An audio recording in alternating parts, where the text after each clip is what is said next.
how things like that with regard to city buildings. Okay, let's go ahead and get started. Let's call the Johnston City Council meeting number 22-18 to order. Cindy, roll call, please. Councilmember Coe? Here. Evans? Here. Martin? Here. Ready? Here. Burkhart? Here. I'd like to welcome everyone that is in the audience with us this evening. If you are here for an item that is on the agenda, we would ask for you to wait for that item to come up and address the council at that time.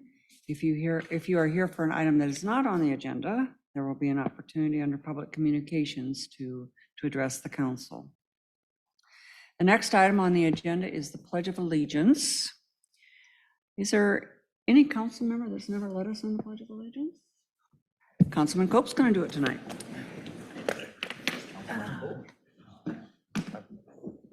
I pledge allegiance to the flag of the United States of America and to the republic for which it stands, one nation, under God, indivisible, with liberty and justice for all. Thank you very much.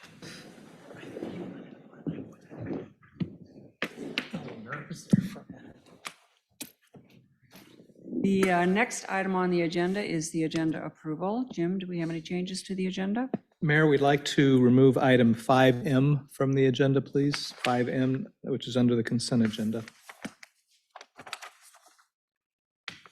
Any other changes, council? With the removal of agenda item 5N, do we have a motion to approve the agenda? So moved. Second. We have a motion and a second discussion. Cindy, vote please. Councilmember Evans? Yes. Martin? Yes. Ready? Yes. Burkhart? Yes. Coe? Yes. Motion passed. Moving on to public communications, we have one scheduled public communication this evening, and it is a proclamation recognizing October as Breast Cancer Awareness Month. And I'll ask the fire chief as well as Lieutenant Jensen. Representing the police department to join me here in a minute.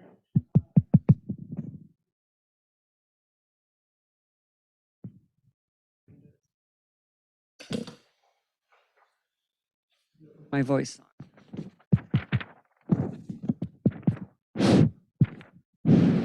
Is it on? It's not very loud.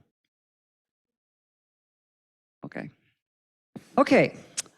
This is a proclamation recognizing October as Breast Cancer Awareness Month. Whereas October is nationally recognized month for breast cancer awareness, and whereas the city of Johnston, Iowa is committed to helping raise awareness to breast cancer and support research to find a cure. And whereas 1 in 8 women will get breast cancer in their lifetime. And whereas this year, an estimated 286,500 women in the United States will be diagnosed with invasive breast cancer. And whereas it is estimated that over 43,550 women will die from breast cancer this year. And whereas an estimated 2,710 men will be diagnosed with breast cancer this year. And whereas an estimated 530 men will die from breast cancer this year.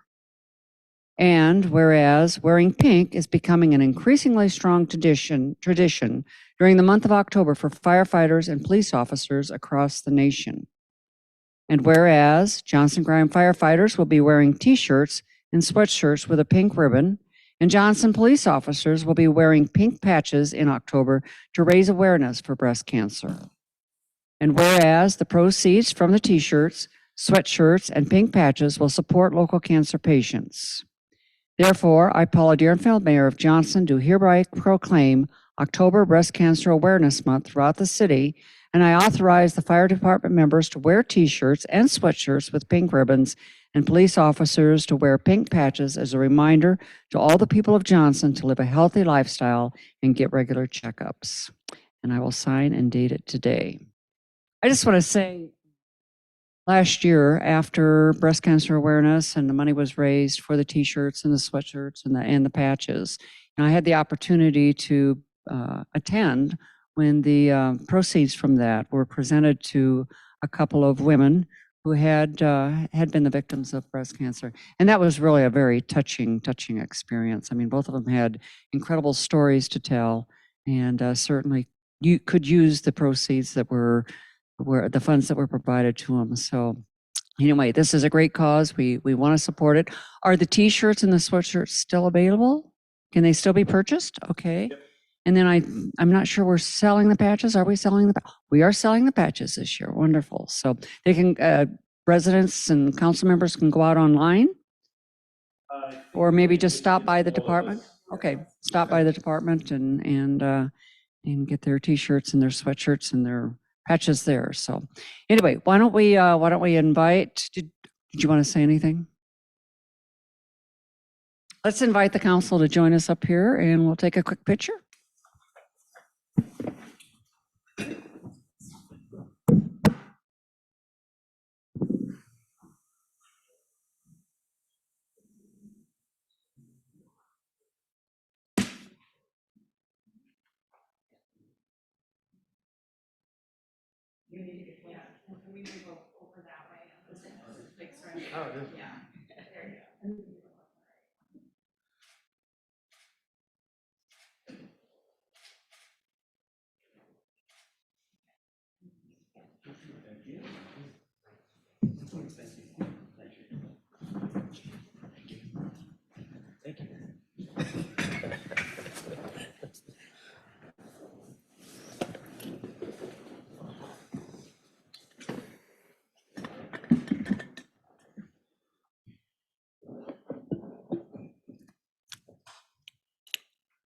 We have no other scheduled public communications this evening. Is there anyone in the audience that would like to address the council on an item that is not on the agenda?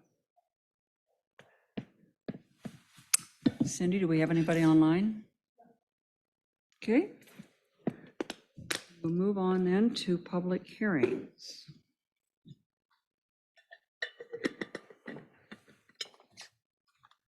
First public hearing that we have this evening is to consider resolution number 22-237, releasing and vacating a public shared access and utility easement within lot 101, lot 102, and lot 113, Northwest Beaver Business Park, locally known as 5930 Northwest Beaver Drive, 5950 Northwest Beaver Drive, and 4825 Northwest Beaver Drive. We'll open the public hearing at 7:08. Clayton? Good evening. Northwest Beaver Development LLC is the owner of the three aforementioned lots. They have requested that the existing public shared access and utility easement on those three properties be vacated to allow them to develop the properties. They have submitted a proposal for development on lot 102, I believe it is. And they, that's the image that you have in front of you. The proposed building would encroach within that shared access easement. They are proposing that they would establish new private access easements to still allow for that shared access as originally envisioned, but there's just not the need for the cross connection as originally platted. Really isn't a need from zoning or traffic circulation. It was just a remnant of how those lots were platted originally. So staff is comfortable with vacating these easements, subject to the condition that they establish those new private easements for the shared access on Northwest 59th Avenue and Northwest Beaver Drive.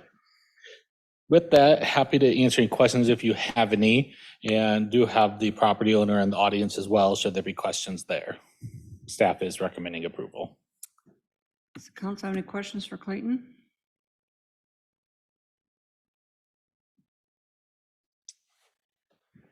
Seeing none, do we have anyone in the audience that would like to address the council on this item?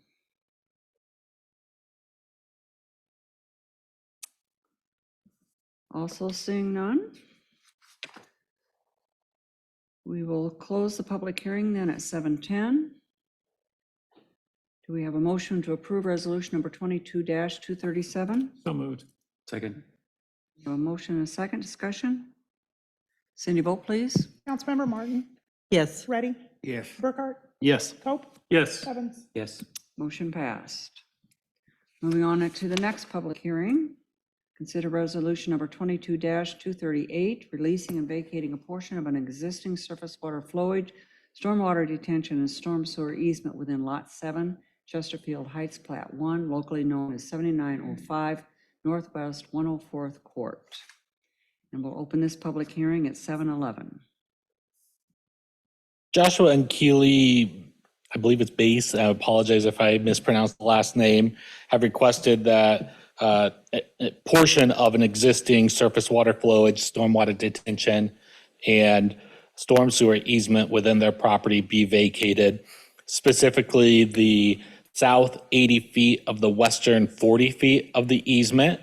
And if we have the microphone, Mayor, do you still have the microphone? I laid it back. It's over here. Oh, it's over there. Over to the screen to help myself on this one.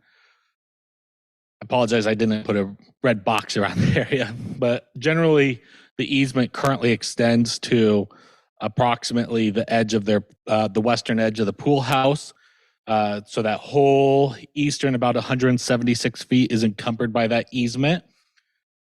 There is no 100-year water flows or detention or storm sewer pipes within the section of easement to be vacated. All the detention is to the north and south. There is some cross flowage across the eastern portion of the property, but not the area proposed to be eliminated. And then the property immediately to the south, we approved an identical request last year to allow for construction of a pool and pool house for same reasons. So for those reasons, staff is recommending approval of this. I believe the property owners are online this evening. I don't know if they were in attendance in the audience. Staff is recommending approval. Council have any questions for Clayton?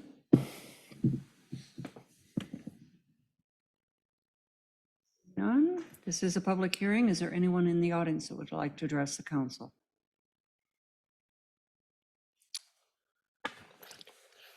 Seeing none. We will close the public hearing then at 7:13. Do we have a motion to approve resolution number 22-238? So moved. Second. Motion and a second discussion. Cindy, vote please. Councilmember Reddy, Yes. Burkhart, Yes. Cope, Yes. Evans, Yes. Martin. Yes. Motion passed. Moving on to item 4C, again, another public hearing to consider resolution number 22-242, authorizing the mayor to execute a public utility easement within parts of lots 3, 5, 8, 9, and outlot Z of the Johnston Town Center. We'll open this public hearing at 7:14. The council originally saw this easement in the fall of 2020, where we had approved the easement on what would be page 3. So if you, or scroll down to the next page, Cindy. Originally, the easement area was this northern connection route that allowed for Mid-American Energy to reroute their services from along Merle Hay Road through the Johnston Town Center. There was an error in that easement that it excluded this eastern leg. So Cindy, if you want to scroll up one page. So this portion of the easement was erroneously omitted from the easement as approved in 2020. So this would just rectify that error and establish the public utility easement to allow for the already installed utilities to remain as installed. Staff is recommending approval. Council, have any questions? Is that underground electric, right? Yes, this is all underground utilities. Any other questions, council? This is a public hearing. Would anyone like to address the council?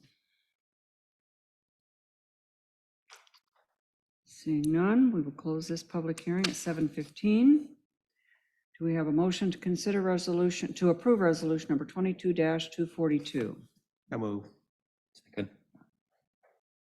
We have a motion and a second discussion. Cindy, vote please. Councilmember Burkhart, Yes. Cope, Yes. Evans, Yes. Martin, Yes. Ready. Yes. Motion passed. Moving on to the consent agenda. We did remove item 5M. With that removal, do we have a motion to approve the consent agenda? So moved. Second. We have a motion and a second discussion. Cindy, vote please. Councilmember Coe, Yes. Evans, Yes. Martin, Yes. Ready, Yes. Burkhart. Yes. Motion passed. Moving on to the non-consent agenda.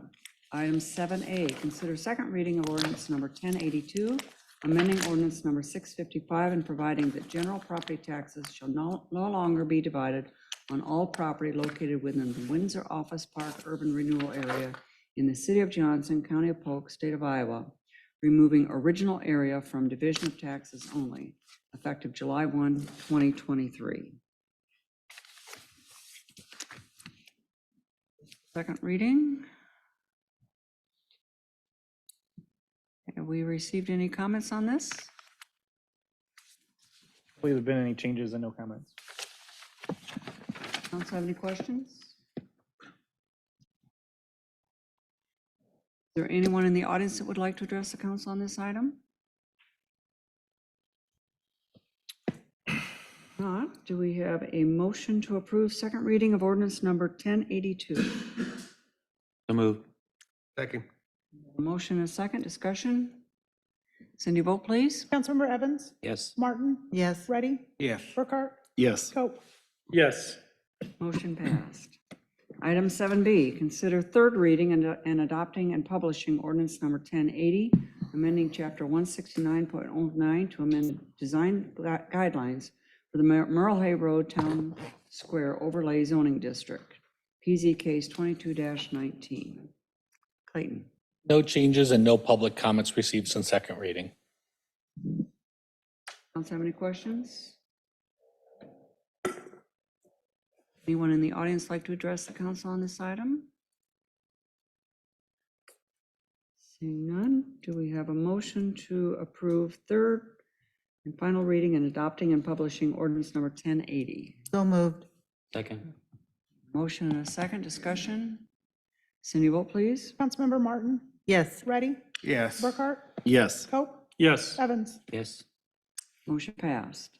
Item 7C, consider second reading of ordinance number 1081, amending chapter 166.35 architectural standards of the Johnston zoning ordinance, PZ case 22-27.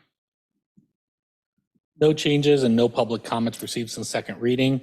I did add into the attachments the draft architectural standards as being considered with the entire zoning code update as requested. So happy to answer any questions, go into further detail if needed on those draft standards. Council have any questions or comments? So Clayton, are we changing the whole ordinance just for them, or is that for every whole city? The action tonight is specific to the brick requirement within the existing regulations, which will be citywide.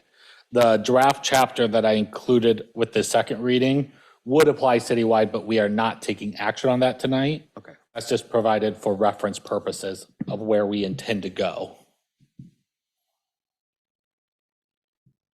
Clayton, would staff be comfortable with, given that we haven't received much pushback on this, with waiving third reading and adopting and published tonight as well?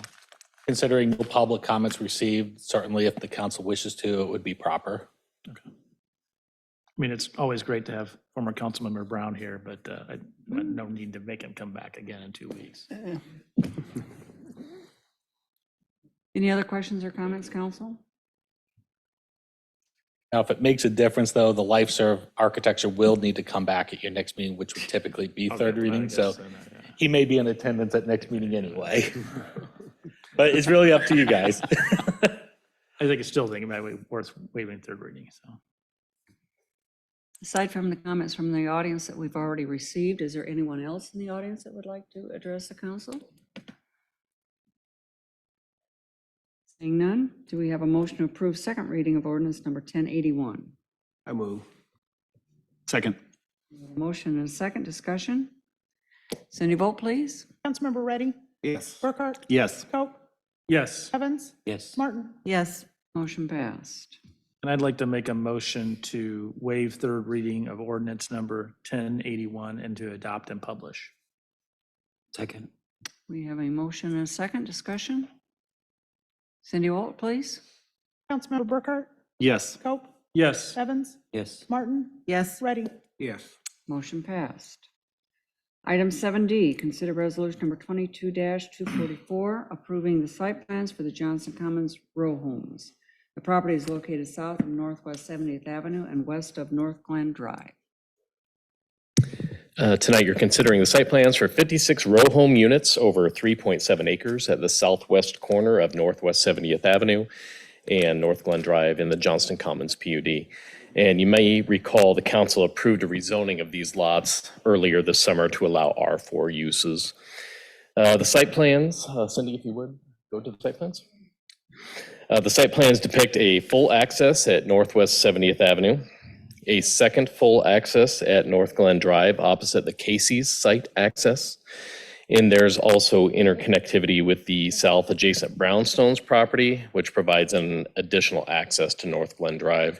If you would go down maybe 2 or 3 pages, a couple more here to the landscape plan when you start seeing some trees. Okay, there we go. That looks good. So again, like I said, there's a full access up there off of Northwest 70th Avenue, a full access off of North Glen Drive opposite the Casey's access, and also there's access to the south to George Elliott Drive.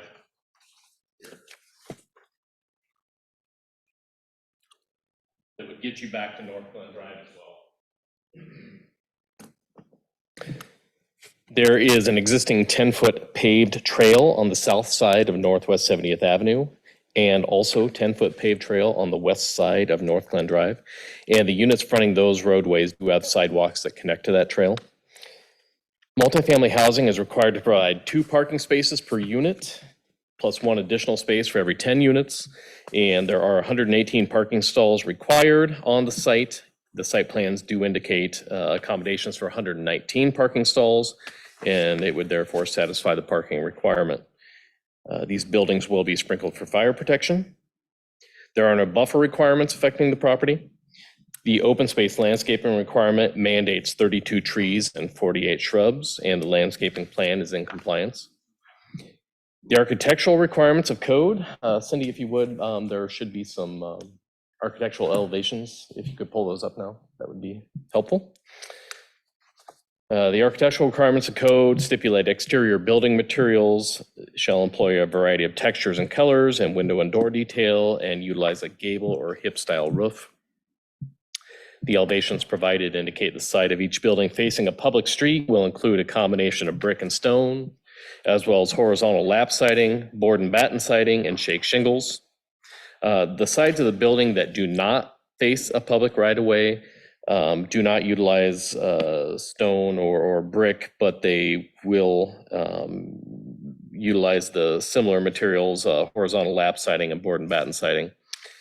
It does appear the sides of some of the buildings will be visible from the public roadway and do appear a bit more plain. However, the landscape plan indicates trees will be used in a way to disguise those building ends. Our Code of Ordinances requires dedication of public parkland with residential development. In this instance, the requirement is equal to approximately 0.45 acres, and the applicant intends to provide monetary payment in lieu of land dedication, though the equal value equivalent totals $12,661.60, which must be paid prior to issuance of a building permit.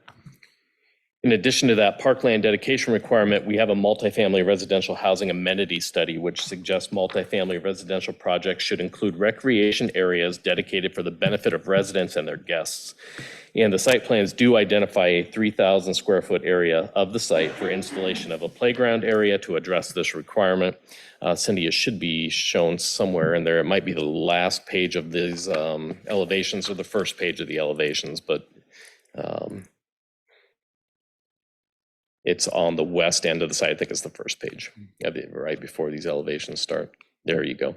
The one at the very top there. Over there along the western edge of the site, there's an area identified for a future playground there. That's 3,000 square foot in size. And that amenities study recommends installation of at least 4 pieces of playground equipment and picnic tables. And I did include a condition of approval mandating those amenities be installed there on that park land area. I sent notice of this development to adjacent owners, actually used the rezoning mailing list. So it was a little more extensive than we would typically utilize. One of the residents of the south adjacent brownstones was present at the planning commission meeting. She stated she did not think the proposed project should be allowed access to George Eliott Drive because the Brownstones Homeowners Association pays for snow removal and maintenance, and staff did locate a previously filed easement that grants the subject properties access to George Eliott Drive, but also has provisions for shared maintenance. So these properties will be responsible for sharing maintenance of George Eliott Drive. That would seem to address some of those concerns. With that, I don't have anything more to add. If you have any questions for me, I can answer those now. Otherwise, Daniel Wilrich, who's from Peld's Engineering, is here to represent the applicant tonight. Council have any questions for Aaron? I have a couple questions, Mayor. This site plan is slightly different from the one that's in our package. It's C105 landscaping sheet. Anyway, in the sheet that I'm looking at that is in our package, it shows the tenant amenity space. Yes, in that lower southeast corner. And you pointed to the west side of the development as being the playground area. So which area is it, or are there more than one? I believe what you're seeing there in the southeast corner of the site must be a relic from a previous site plan submittal. If you recall, when we considered the rezoning, they were required not to submit a site plan, but to submit a concept, a rezoning concept at the time. And I'm thinking that's a holdover from that. If you can kind of see it's rather well obscured there, so I did not notice that previously, but it will be in that western portion of the site. Dan, do you have any idea why that's showing up there? Yeah, it will not be on that east edge of the site. It will be on that west edge of the site. Okay. I guess the other comment I have is, well, I guess I have a question. You say that they've met the minimum required trees for open space. Did they just meet it? Are there more than the required number for open space? It's basically, it's just been met, yes. When you include these, when I gave my presentation, I said there's no buffer requirement.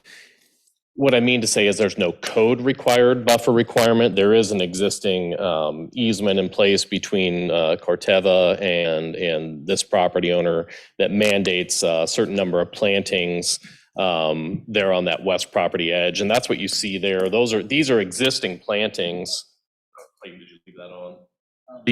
These are existing plantings here on the Corteva side, and they're mirrored on the applicant's side as well. And that's through an existing easement or existing agreement between those two property owners. Those plantings are not a code requirement, but they will remain in existence. And in fact, the applicant has agreed, or we've asked them to replace some of those existing plantings that have died over time. We've asked them to go in there and replace those. So they've agreed to do that, and that's shown on these site plans. Okay. So I really have no other landscape comments, except that I feel like when Jamie Meyer came to us, probably was a year ago, talking about the rezoning of this property and some ideas about how these townhomes would look along 70th Avenue, I felt like more trees were implied in those discussions, and this might be my own prejudice, but I would like to ask the developer if he wouldn't consider adding 2 or maybe even 3 more trees along 70th Avenue, just so that we have that beautiful, gracious, tree-lined experience. And I don't think anybody on the developer side is here tonight, but Dan, you are here representing the applicant. I am here, yeah. I mean, it's certainly something we can talk to them about. I don't know, are you thinking more of another story? Oh, absolutely. Yeah, I mean, we may start to crowd things if we get too many along that front side there based on our offset from the property line, but it's certainly something we. fit Maybe a into the plan. medium-sized tree, a yellowwood would be appropriate, something that doesn't get huge, but would give us some filtering of this construction right next to that sidewalk in the street. Certainly explore it. Thank you. Any other questions or comments, council? So Aaron, you had said in your comments that obviously the front of these buildings has a pretty nice decor design, kind of lot use of materials. And the back side of the buildings is pretty kind of all the same across. And you mentioned that some of the units would be visible from the street that have the kind of the back sides might be. Which are those? Because most of the units all along North Glen and Sure, 70th so will be the design side. I'm thinking if you're headed east on Northwest 70th Avenue, you'll have a pretty good sight. Trying to say here, yeah, this is going to be highly visible as you're headed east on Northwest 70th Avenue. This end here will be visible as you're headed west on Northwest 70th Avenue, or as you come up here on North Glen Drive. Kind of similar here as you're coming down, turning south on North Glen Drive, you're going to see the end of this building, or you might see the end of this building as you're headed north on North Glen Drive. And these are just horizontal lap siding on each of these ends. There's actually, I don't think there's any windows on those ends of the building, so this is what it's going to look like. Cindy, if you go back to that landscape plan, I do feel like this is a good attempt to try to obscure some of the plainness there by putting some landscaping on those ends, but I did just feel like I needed to draw that to your attention.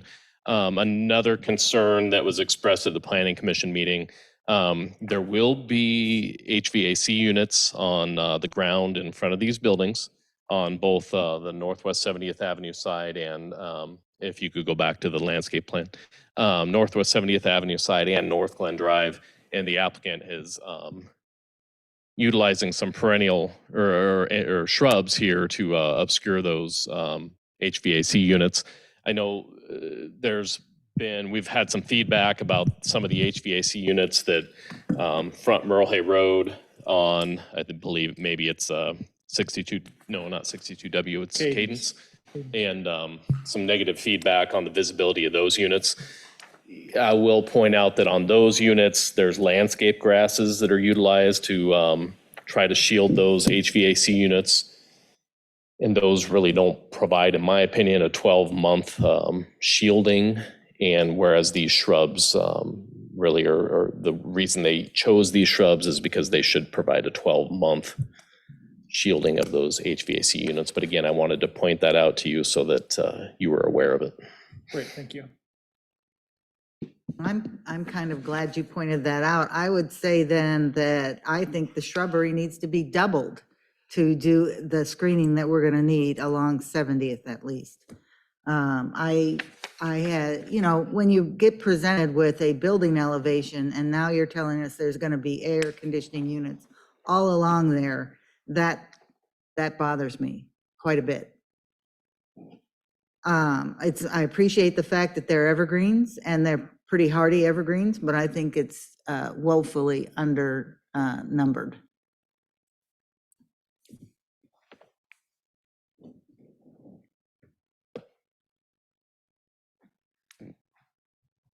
Can you take that comment back to the developer as well? Okay. So looking at the elevation, I think it's front elevation, and I agree with Rhonda. It looks like each unit's going to have a front door with stairs coming down.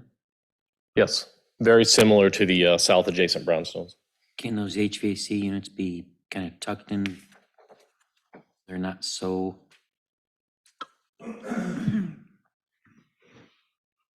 Yeah, I mean, I think, I would imagine we would push them as close to the building as they can be and still provide the airflow. But yeah, I mean, that little corner that's formed by the landing and the wall would be a good spot. Then you get some of that visual shielding from at least one side due to the stair, and then we can take care of the rest with shrub, with planting.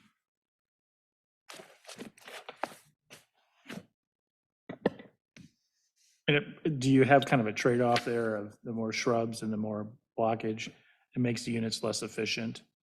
Well, I mean, we still would have to keep the shrubs a certain distance away from the units, right? Yeah. Because they're like the unit you have probably at your house where the air comes in the sides and then blows out. There will be some clearance necessary. Right, I mean, that's, we want to trade off. We don't want to make them energy inefficient, and all of a sudden now they're having that they're now using more electricity to run, and that, that's, I don't think we want that effect. Yeah, so there'll be a maintenance component, and these guys have hired a property manager to help maintain that, and so, I mean, we'll have to make sure the shrubs as they grow maintain that separation, but still look good from the other side as well. So we certainly understand the maintenance that goes along with this solution. Council, have any other questions or comments? Aaron, I do have another question, and perhaps the representative can answer it as well, but are there any planned exterior electric vehicle charging places within this at all? No, and there's no code requirement currently for that, and we didn't ask for that, and they're not shown on the site plans. Yep. Okay. Certainly wouldn't prohibit a resident putting one in their garage, of course, but yeah, we don't have any planned on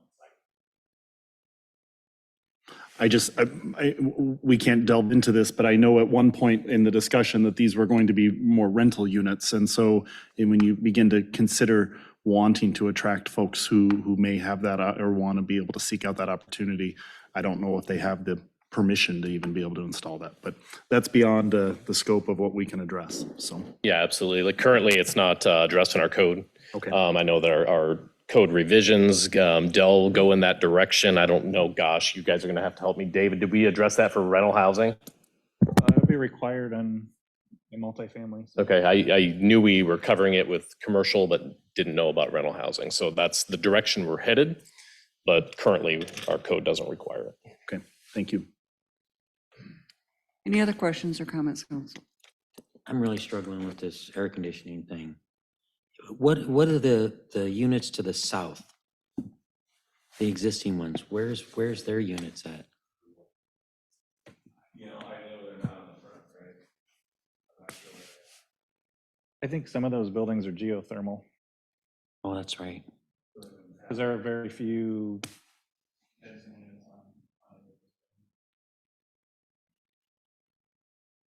Cindy, can you go back to the landscaping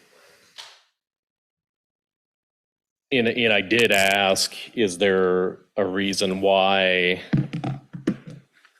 we can't relocate those units maybe to the end of the building? I know that ends up being a lot of HVAC units crowded in a small area, but I don't know if that would help or hurt the situation, but perhaps if you were to locate the units here or at the end of the building here, and I think that, I don't know that you and I had an opportunity to talk about that, but is there a reason? But then it might be worse because you've got, instead of one unit, one HVAC unit, you've got 8 of them in a grouping, and you're gonna have to work a little harder to disguise those. I feel like those would be more obvious. Yeah, when you get 8 of them together, it's gonna be a little more obvious than a single one. So it's probably 6 of one, half dozen of the other. You know, but I feel like that in the discussions we had about these properties, we were told that we were going to have fairly nice frontages, you know, because 70th Avenue is a pretty important street to us. And there's a lot of people using that sidewalk, a tremendous amount. And I agree, you can hide these air conditioning units if you work at it. So I kind of like the idea that they're grouped together in between the two buildings. That would be really hard to see.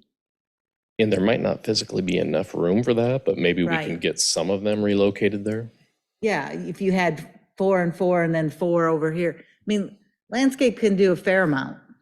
And it's important to us. This is an important entryway through our community. And I think we're just sensitive to maybe a bad example that we also see, but also would the council be amenable to a short stretch of fencing or anything of that nature? Or you'd rather see not going anywhere with that comment?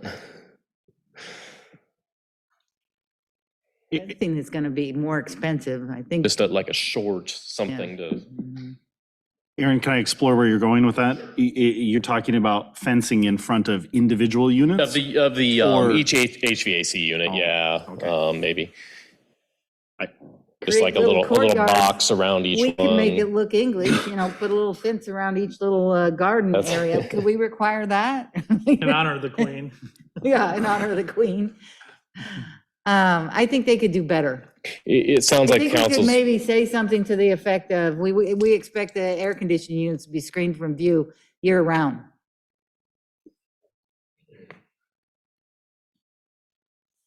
And that could be accomplished with landscaping, right? With- Absolutely. with So that wouldn't the correct shrub. necessarily. As long as they're screened from view year round.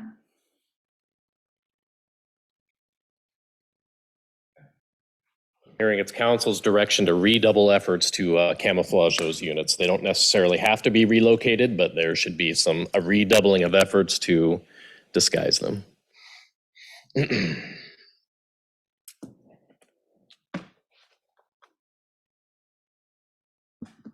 And it's not just 70th, it's also the North Glen Drive.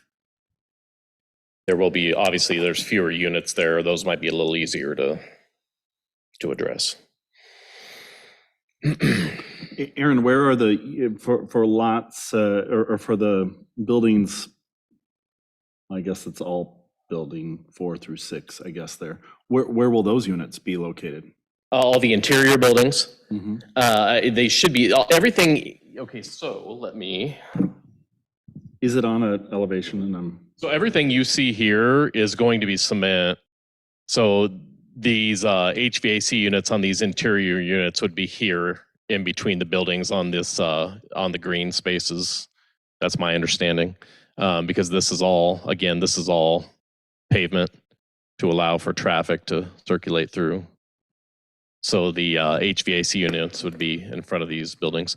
A little less of an issue for those interior units because they're not visible from the right of way. A little less sensitivity, in my opinion. Although for the people that are renting those units are going to be hearing the air conditioning units go on and off constantly.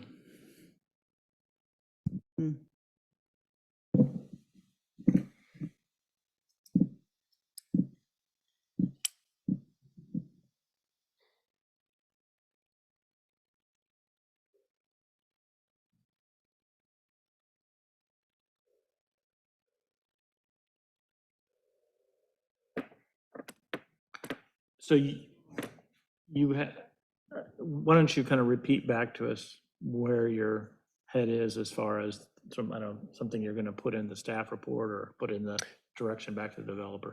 My understanding from what I'm hearing from the council is you would like the developer to redouble their efforts to disguise these units with some additional landscaping.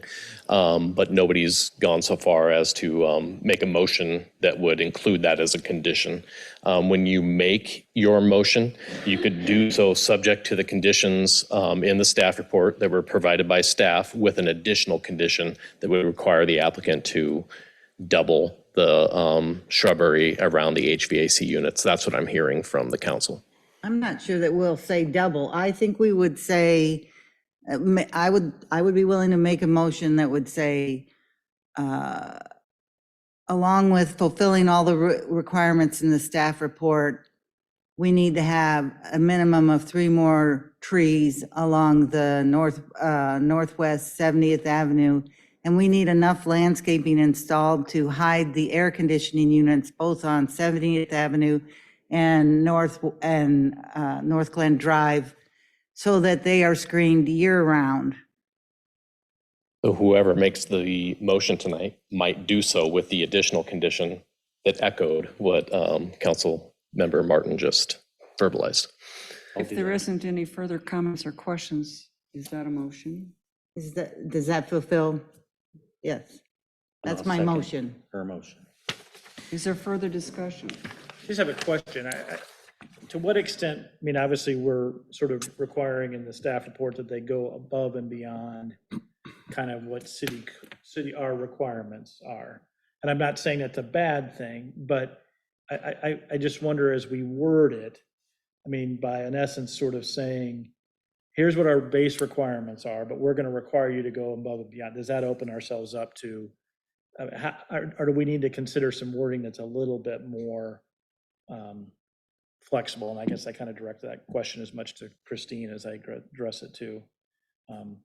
I would just say, Councilman Cope, I would couch it in, we've had this before us several times, and I feel like there was, given to us an expectation that this was going to fulfill our landscape requirements because this is a very visual, highly visible area. So my justification for going above and beyond our ordinances is this was a special case in terms of where it's located, and that there were expectations already given to the developer earlier on, different developer, I understand, but there was always an expectation that this was going to be a special case. Yeah, and I guess I don't recall, that is hard, I think, a little bit. I don't remember the conversation. That's hard without being able to go back and say, at that meeting, this conversation happened. I totally agree. That's your recall This of is that, my but- recall right. without an actual reading of the minutes. And that is why I'm making this case. Yeah. I think, obviously, the fact that it is along 70th being kind of a major thoroughfare, the hard part is every homeowner believes that the land that they live on is the most special place in Johnston, right? So I just think we have to be thinking about, but the unique, certainly it's hard to argue that 70th is not a major thoroughfare, and so thus the additional requirements can be justified because it is a major street through the community, so. Does the representative of the applicant have any concerns about what's proposed? I don't think so.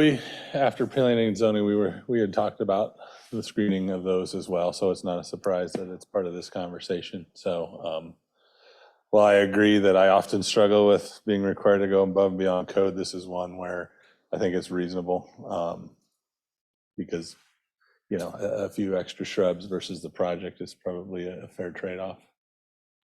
And it's not specific about the number of shrubs or what kind of Right, shrubs. so it's we'll just have to work with Aaron. Direction on- Specific on the number of trees, that's where I would, that's where I think that's a little bit. Right, and I was going to make that comment. Okay, I'm sorry for interrupting you on that, But I think that you already indicated that Yeah, the trees are a new thing. The shrubs, I think, we'd already had a little bit of conversation about that. and the number of trees. Yeah, I mean, again, it's one of those things that, yeah, it's more than code. And like I said, I sit on both sides of this table. I'm a council member. So I struggle with this exact thing. So I get it, but, and then as an architect, putting trees in front of my beautiful building. Forever. A few extra trees that maybe are, like you said, medium height would be acceptable. Just again, that gives you some of that variation along there too. I don't know that that'll be a deal killer on our end. Christine, are you comfortable with the direction we're headed? Yes, if the developer and applicant thinks it's reasonable, I don't have any concern. Obviously, whenever you're relying on the letter of the code, that's your strongest position, but in many cases, it's the intent behind it also that the city is able to consider, and your comprehensive plan and all the other documents that talk about, the aesthetics in town. So I don't have any concerns. So we had a motion and a second. Is there any further discussion? Aaron, I just need a point of clarification on one of the bullet points that 6C indicate the size of private sanitary and water mains. Is there, I realize that that's necessary, but to some extent, if they come back with sizing that is inappropriate for the capacity, the building permit will not be issued. They regardless, have to, correct? yeah, they'll have to, this has to be further vetted through FOTH and our Public Works Department. And that's pretty typical of any site plan that comes before you. There's, we've knocked out the major things, and then there might be a few little details here and there that we need to address. If there's any concerns on behalf of FOTH or Public Works, those will be noted and they'll get addressed. So, Okay. yeah. Thank you. Further discussion, council? We have a motion and a second. Cindy, vote please. Councilmember Burkhart, Yes. Hope, Yes. Evans, Yes. Martin, Yes. Ready. Yes. Motion passed. Thank you. Moving on to item 7E, consider first reading of ordinance number 1085, amending the Johnston Revised Ordinances of 2007 by amending section 69.08, no parking zones, to regulate parking on roadways designated as minor arterial or collector streets. So the Public Works Committee has been working on parking zones around the community, and as we've had those conversations, we realized that most of our arterial and collector streets do not have no parking areas designated. The only one that really had it was 86th Street, and then there's a couple of areas along Merle Hay Road. So we felt that it was important to go ahead and pass an ordinance that basically says no parking on either side of our minor arterial and collector streets. In talking with the police chief, and I think most people in the community know you don't park on 86th Street or know you don't park on Merle Hay Road. But in talking with the police chief, every once in a while, somebody will park along one of our arterial or our collector streets. So we felt it was important to go ahead and update our ordinance to include these roadways as no parking. And that's recommendation from the Ad Hoc Public Works Committee as well as staff. And so the ordinance you have before you, the amendment, there is an amendment to sections 28 and 29, which were two references to Merle Hay Road. And as you can see, we're supporting no parking along Merle Hay Road with the exception of the parking lanes that have been recently added along the town center. And there's also, if you look at item 144, we've also included on 62nd Avenue, the two parking lanes that have been added to that roadway as well, are on both sides of the street. So with that, staff is recommending that we approve ordinance 1085. And then also we're requesting that this council consider to waive the second and third reading. These roadways are already, again, most people know that you don't park along these roadways, but we feel it's better to go ahead and get this on our books just to make sure that we don't have any issues between now and what would be the third reading. Any questions? Questions for Jim, council? So Jim, I think of like in some places along 70th Avenue where you have residences that access their driveways access directly onto 70th Avenue. And that's kind of a unique situation. So I think it makes sense not to have parking there, but I just kind of wonder to what extent that to me would be an area where people maybe have historically, maybe, they had 5 or 6 people there. And so they maybe had a car parked over there on the side of the road. Right.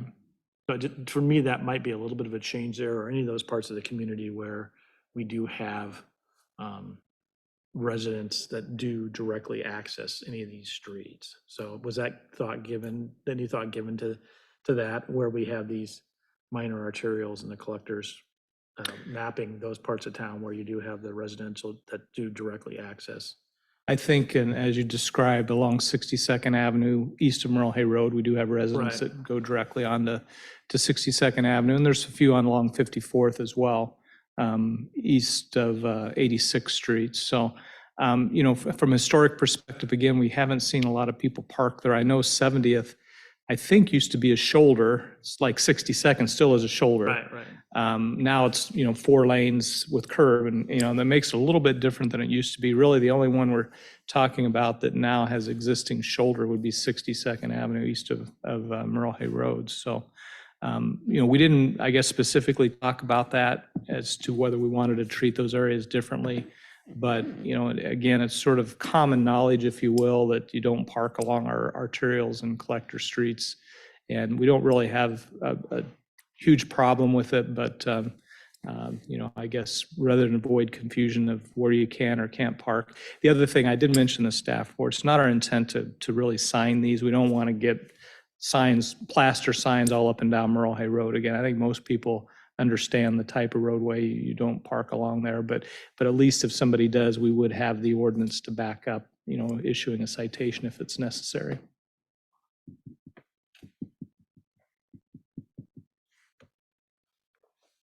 Yeah, I don't have a problem with it. I'm a little hesitant to waive second and third reading. I would be fine with maybe waiving the third reading at our next meeting, just because there may be, parking is one issue that, people care a lot about, and, it's whether you can park, on their street. So I can support it, but I'm a little my preference would be not to waive second or third reading at this meeting, but would certainly support at the next meeting if there's not a significant outcry from folks about it, to waive third reading at the next meeting.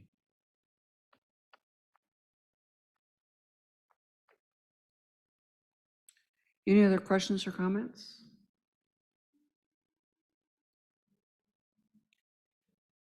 Do we have a motion to approve first reading of ordinance number 1085? So moved. Second. We have a motion and a second. Further discussion? Cindy, vote please. Councilmember Cope, Yes. Evans, Yes. Martin, Yes. Ready, Yes. Burkhart. Yes. Motion passed. Item 7F, consider approval of claims in the amount of $2,237,243.29. Do we have a motion to approve? So moved. Second.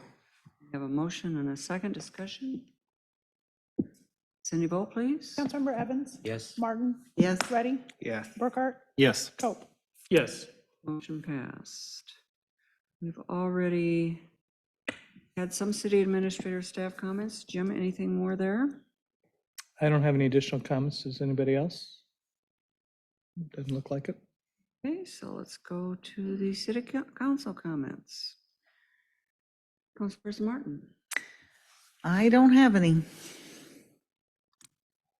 Burkhart.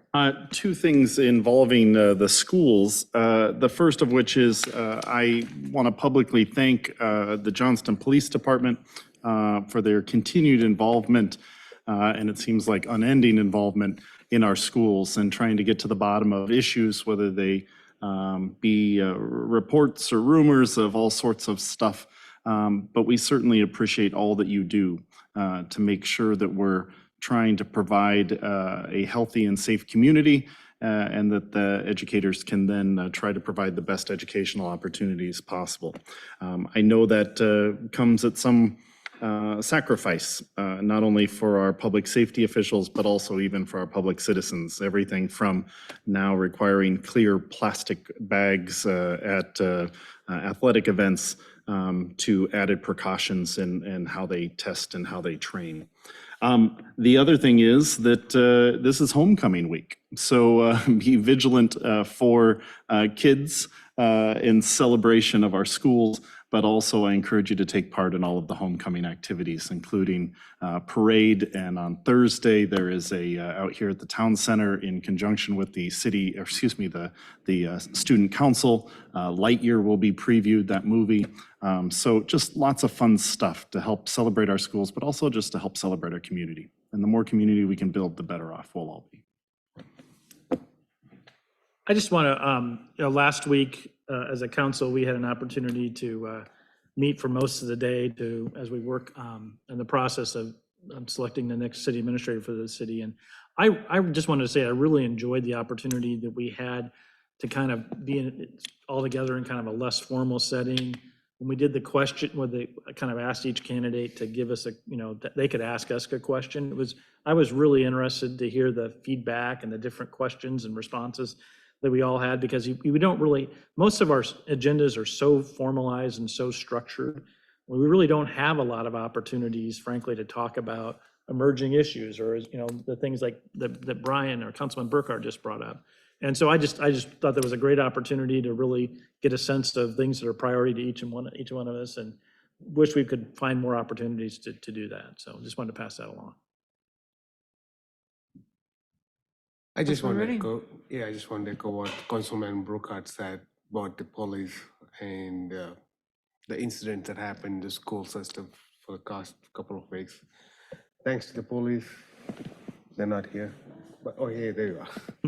Thank you very much for doing what you do. Appreciate it, keeping our students safe. School is supposed to be a little temple of education, and I'm glad that you're making that happen. So thank you very much for that.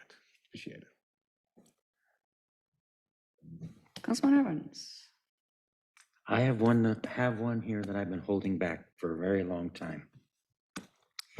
And as I go to work every morning and drive home every afternoon, typically go up Beaver and look at these projects that we've approved, that have been built, that have been landscaped, and notice a number of trees or bushes that are dead and they don't get replaced, and then they just disappear. And it's been something that's been bugging me a lot, because I don't know how to address it. When we brought up to this man tonight about putting extra bushes in front, the main reason I was pushing that was because, in my past life, I was a landscape contractor, and I had a major developer that I subbed to, and his big thing was he'd bring me a site plan, and I'd look at the site plan, and he'd say, give me a bid. And I'd give him a bid, and then he'd come back and he'd say, I'm gonna pay half that, now you figure out how to put it in. And his thing was putting in substandard material, stuff that's half the size, stuff that was out in the back 40 that we knew we couldn't sell. For him, he got by with it. We never did a project in Johnston, but he got by with it in Urbandale. We got by with it in West Des Moines, in Des Moines. And I've always, he has since moved on to the next life, but that always really, really bothered me ethically, and whatever. So I don't know what our enforcement is on, some of these developments that when they put them in, they're beautiful. And they put in the trees and they put in the bushes that we require. But then a year, 2 years down the road, there's a dead twig. And then another year and there's nothing. So I guess I'm just like, if we're going to all this effort to require this stuff, what can we do, or what is in place? And we don't have to answer it tonight. I just want to get this out there, to some kind of, and I don't even want to call it enforcement, just follow up.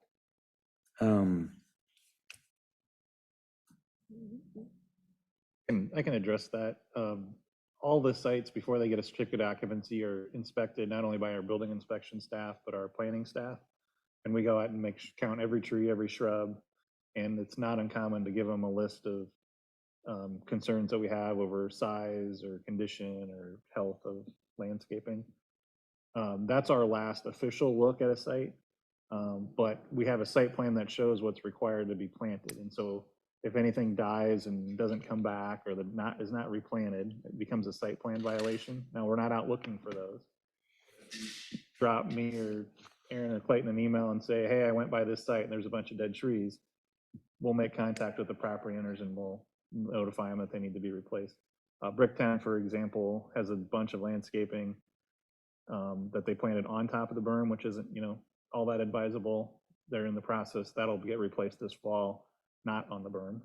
So it has a better chance of surviving. Well, and see, that's one of the reasons why I didn't bring it up before, was because I knew you guys have plenty to do. We do, but And the- we're not out. And you're we not don't- driving around looking for dead trees. It's not hard to drop an email or send a letter to Okay. a property owner, so Okay, let us know. all right. Anything else?